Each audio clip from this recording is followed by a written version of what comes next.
એક important MCQ regarding આજે આપણે વાત કરીશું કે સમચતુષ્ફલકીય સંયોજનો કેમ ભૌમિતિક સમઘટકતા દર્શાવતા નથી. યાદ હશે આપણને કે ML4 કે જેની અંદર બે ભાગ પડે, એક આવે સમતલીય ચોરસ અને બીજું આવે સમચતુષ્ફલકીય. તો સમતલીય ચોરસની અંદર સીસ અને ટ્રાન્સ આવે કે બે સેમ ગ્રુપ એક જ દિશાની અંદર પ્રેઝન્ટ હોય, એક જ બાજુ પ્રેઝન્ટ હોય તો એને કહેતા હતા સીસ, અને વિરુદ્ધ દિશામાં હોય તો એને કહેવાય ટ્રાન્સ. તો માની લઈએ કે સીસમાં આપણે બંધ લંબાઈ L1 નક્કી કરીએ અને ટ્રાન્સની અંદર બંધ લંબાઈ L2 નક્કી કરીએ.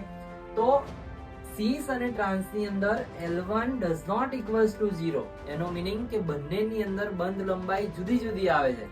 બટ સમતલીય ચોરસની વાત કરીએ તો બે કોઈ પણ સેમ ગ્રુપને તમે કોઈ પણ જગ્યાએ મૂકશો તો બંનેની અંદર બોન્ડ લાઈન સેમ જ આવશે.